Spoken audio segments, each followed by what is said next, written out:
السلام عليكم ورحمة الله تعالى وبركاته. أعوذ بالله من الشيطان الرجيم. بسم الله الرحمن الرحيم.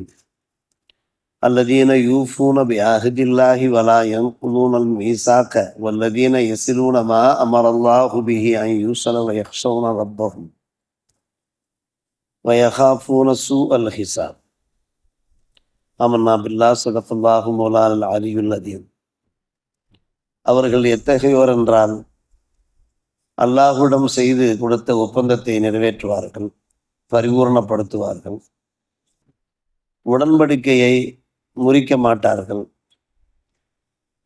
சேர்ந்திருக்கப்பட வேண்டும் என்று அல்லாஹ் எதை ஏவிருக்கிறானோ அதிலே அவர்கள் சேர்ந்திருப்பார்கள், தங்களுடைய ரப்பை அஞ்சுபவர்களாக, கடுமையான அந்த விசாரணையை பயப்படுபவர்களாக அவர்கள் இருப்பார்கள் என்று வல்ல அல்லாஹ் சூரா 13ஆம் அத்தியாயத்திலே 20, 21, 23 வசனமாக பதிவு செய்திருக்கிறார்.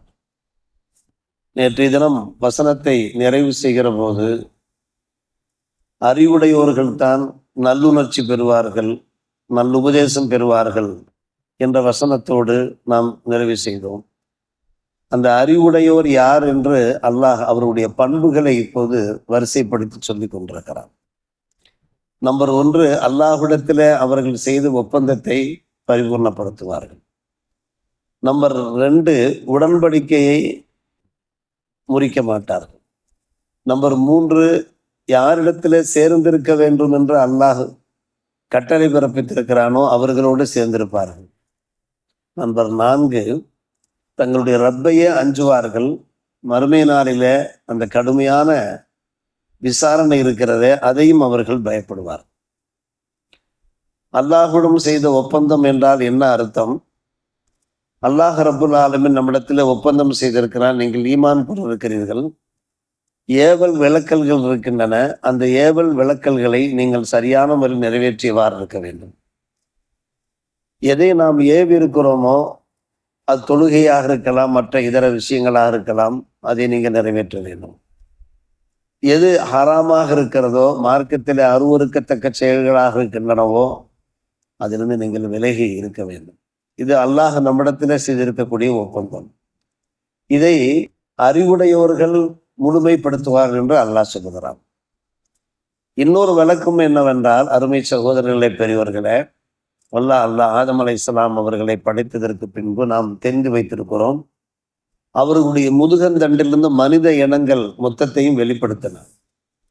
வெளிப்படுத்தி ஒரு கேள்வியை கேட்டான், நான் உங்களுக்கு இரட்சகனாக இல்லையா என்று கேட்டான்.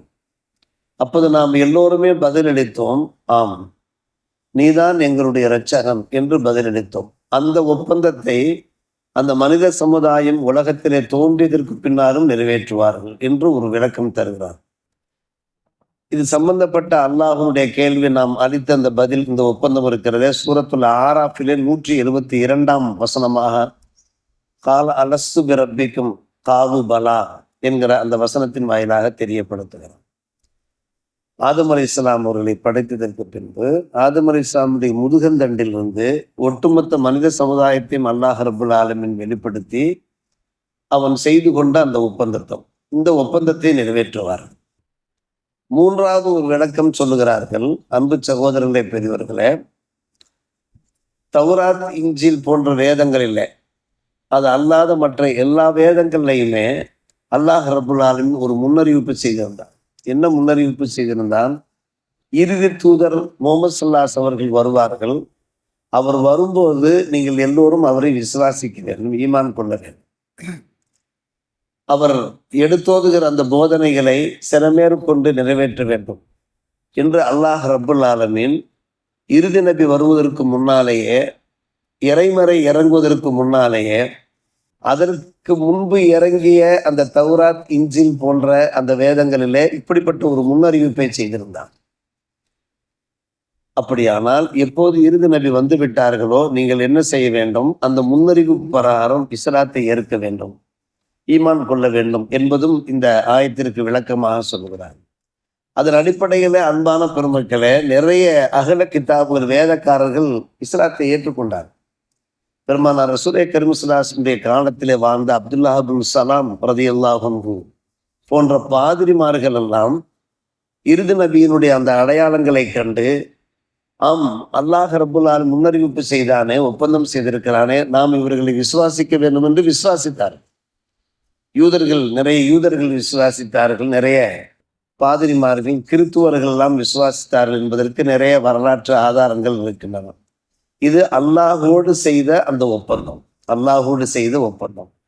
அடுத்த விஷயமாக அல்லாஹ் சொல்கிறான், உடன்படிக்கையை முறிக்க மாட்டார்கள். உடன்படிக்கை என்றால் அல்லாஹோடு செய்கின்ற உடன்படிக்கையும் இருக்கிறது. அல்லாஹோடு மனிதர்களுக்கு மத்தியில செய்கின்ற அந்த உடன்படிக்கைகள் இருக்கின்றன. அதை அவர்கள் உடன்படிக்கையை ஒருபோதும் முறிக்கவே கூடாது. அக்ரிமெண்ட் என்று நாம் கூறுகிறோமே, அதை முறிக்க கூடாது. பார்ட்னர்ஷிப் சேர்ந்து என்ன செய்வார்கள்? தொழில் நடத்துவார்கள். அப்போது சக பார்ட்னர்களுக்கு மோசம் செய்யக்கூடாது. பலர் சேர்ந்து ஒரு நிலத்தை வாங்குவார்கள், ஒரு லேண்டை வாங்குவார்கள். வாங்கி என்ன செய்வார்கள்? விற்பனை செய்வார்கள். தங்களுக்கு இடையில உடன்படிக்கை செய்து கொள்வார்கள். அந்த உடன்படிக்கையை முறிக்கக்கூடாது. யாராருக்கு என்னென்ன ஹக்கோ அந்த ஹக்கை சரியான முறையில் நிறைவேற்ற வேண்டும். லட்சமாக வசூல் பண்ணியிருப்பார்கள். இந்த லேண்டை வாங்குவோம், அதை விற்றதற்கு பின்னாலே நாம் அதனுடைய அந்த லாபத்தில் ஷேர் செய்து கொள்வோம், மற்றும் நஷ்டம் ஏற்பட்டாலும் நாம் அதிலே பங்கெடுப்போம் என்று உடன்படிக்கை செய்கிறார்கள். ஒரு உதாரணத்திற்கு அது வியாபார அடிப்படையிலையும் இருக்கலாம், தொழில் அடிப்படையிலையும் இருக்கலாம். அதை அவர்கள் முறிக்க மாட்டார். அறிவுடையவர்கள் இப்படித்தான் இருப்பார்கள் என்று அல்லாஹ் ரப்புல் ஆலமீன் கூறுகிறார். பெருமானார் ரசூலே கரீம் ஸல்லல்லாஹு அலைஹி வஸல்லம் இடத்திலே சத்திய சஹாபிகள் இஸ்லாத்தில் சேருவதற்காக வேண்டி வந்தார்கள் என்றால், அந்த நண்பர்களிடத்திலே சில உபதேசங்கள் செய்வார்கள். நீங்கள் உண்மையான முறையிலே விசுவாசம் கொள்ள வேண்டும், ஐவேளை முறையாக தொழ வேண்டும், மார்க்க கட்டளைகளை கடைபிடிக்க வேண்டும் என்று சொல்லுகின்ற பெருமானார் நன்கு கவனிக்க வேண்டும். இறுதியாக சொல்வார்கள், மெதுவாக சொல்வார்களாம், யாரிடத்திலேயும் எந்த தேவைக்காக போய் நிற்கக்கூடாது, எதையும் நீங்கள் கேட்டு பெறக்கூடாது என்று சொல்வார்கள் நபிகள் நாயகம் ஸல்லல்லாஹு அலைஹி வஸல்லம். அபு ஹம்சா அல் ஹவார்ஸுமி என்கின்ற அன்பு நண்பர் கூறுகிறார், சத்திய சஹாபிகளிடத்திலே பெருமானார் ரசூலே கரீம் ஸல்லல்லாஹு அலைஹி வஸல்லம் அவர்கள் இஸ்லாத்தை ஏற்ற போது இப்படி உடன்படிக்கை செய்ததாக நான் பார்த்தேன். இந்த உடன்படிக்கையை நானும் நிறைவேற்ற வேண்டும் என்று விரும்பினேன். ஐவேளை சரியாக தொழ வேண்டும், மார்க்க கட்டளை நிறைவேற்ற வேண்டும். அதே சமயத்தில் நமக்கு ஏதாவது தேவை என்றால் அது பிறரிடத்திலே கேட்டு பெறக்கூடாது என்கின்ற அந்த உடன்படிக்கை நிறைவேற்ற வேண்டும் என்று நான் ஆசைப்பட்டேன். அதன் காரணமாக நான் என்ன செய்வேன் என்றால், நாம் பலமுறை பேசியிருக்கிறோம், ஒட்டகையிலே இருக்கிற போது சாட்டை கீழே விழுந்து விட்டால் அந்த சாட்டை எடுத்து கொடுப்பதற்கு ஆட்கள் நின்றாலும் கூட அதை எடுத்து தாருங்கள் என்று அவர்களிடத்தில் நான் கேட்காமல் நானே இறங்கி என்ன செய்வேன்? அந்த சாட்டை எடுப்பேன். காரணம், யாரிடத்திலும் கேட்கக்கூடாது, நாமே இறங்கி எடுக்கலாமே என்கின்ற அளவுக்கு நான் மிகவும் கவனமாக எச்சரிக்கையாக அந்த உடன்படிக்கையை முறிக்காமல் நான் வாழ்ந்து கொண்டேன். இந்த நிலையிலே என் வாழ்க்கையிலே ஒரு அனுபவம் ஏற்பட்டது. ஷாம் தேசத்திற்கு புறப்பட்டு போகிறேன் என்னுடைய அருமை நண்பர்களோடு. அப்போது ஒரு காட்டு பகுதியை நாங்கள் கடக்கிற போது நண்பர்களை விட்டு பிரிய வேண்டிய ஒரு நிலை, இது வரலாறுகளில் காணப்படுகின்ற ஒரு உண்மை சம்பவம். நண்பர்களை விட்டு பிரிகின்ற ஒரு நிலையும், பிரிகின்ற போது ஒரு கிணற்றை நான் கடக்கிற போது கிணற்றில் நான் உள்ளே விழுந்து விட்டேன். கிணற்றிலே உள்ளே விழுந்து விட்டால் கிணற்றிலிருந்து நான் வெளியே வர வேண்டும். வெளியே வர வேண்டும் என்றால் பிறர் எனக்கு உதவ வேண்டும். ஆனால் எனக்கு அந்த உடன்படிக்கை நினைவுக்கு வந்தது. பிறரிடத்திலே எதையும் கேட்டு பெறக்கூடாது என்கிற உடன்படிக்கை எனக்கு நினைவுக்கு வந்தது. மக்கள் வருகிறார்கள், கிணற்றிலே தண்ணீரை அள்ளுகிறார்கள். என்னை காப்பாற்றுங்கள், என்னை மேலே தூக்குங்கள் என்று சொல்லுவதற்கு எனக்கு மனம் இடம் தரவில்லை. அந்த உடன்படிக்கை நிறைவேற்ற வேண்டும். இப்படியே நடந்து கொண்டிருக்கிற நான் கிணற்றுக்கு உள்ளேயே கிடக்கிறேன். அபு ஹம்சா அல் ஹவார்ஸுமி என்கின்ற அன்பு நண்பர் கூறுகிறார்கள். பிறகு ஒரு பயணிகள் கூட்டம் வந்தார்கள், யாத்திரிகர் கூட்டம் வந்தார்கள். அவர்கள் தண்ணீரை அள்ளிவிட்டு ஒரு படகை வைத்து மூடிவிட்டு சென்று விட்டார். அந்த தண்ணீருக்கு ஒரு பாதுகாப்பு கிடைக்க வேண்டும் என்பதற்காக வேண்டி கிணற்றையே மூடிவிட்டு சென்று விட்டார். நான் உள்ளே இருந்தேன். திடீரென்று பார்க்கிறேன், அந்த பலகை அப்புறப்படுத்தப்படுகிறது. யாரோ ஒருவர் கையை விட்டு என்னை தூக்கி இழுத்து வெளியே விட்டு போகிறார். நான் சுதாரித்து கொண்டு திரும்பி பார்க்கிறேன், யார் என்னை என்னை மேலே இழுத்து வெளியே விட்டார் என்பதை கண்டுபிடிக்க முடியவில்லை. ஆள் மாயமாக மறைந்து விட்டார் என்று அதில் அபு ஹம்சா ஹவாரிஸும் ரஹ்மத்துல்லாஹி அவர்கள் கூறுகிறார். அல்லாஹுடைய உதவி அங்கே கிடைக்கிறது, மலக்குமார்கள் மூலமாக உதவி கிடைக்கிறது. நாம் ஏற்கனவே லஹுமு அக்கிபாக்கும் பயன எதி என்கிற அந்த வசனத்திற்கு விளக்கம் சொல்லியிருக்கிறோம். நாம் உண்மையான விசுவாசத்தோடு ஈமானோடு இறையச்சத்தோடு இந்த உலகத்தில் வாழ்ந்தோம் என்றால் மலக்குமார்கள் நம்மை சூழ்ந்திருப்பார்கள். அவருடைய எப்போதும் அவருடைய பாதுகாப்பு நமக்கு இருக்கிறதுன்னு நான் கூறியிருக்கிறேன்னா இல்லை, குர்ஆன் வசனத்தினுடைய ஒளியிலே அதை நான் உங்களுக்கு எடுத்து சொன்னேன். அந்த அடிப்படையில் தான் அருமை சகோதரர்களே, மலக்குமார்கள் மூலமா அல்லாஹ் அவங்களை காப்பாற்றுகிறான். ஏன் காப்பாற்றினான் என்று நாம் பார்க்கிற போது அவர்கள் அந்த உடன்படிக்கையை நிறைவேற்றுகிறார்கள்.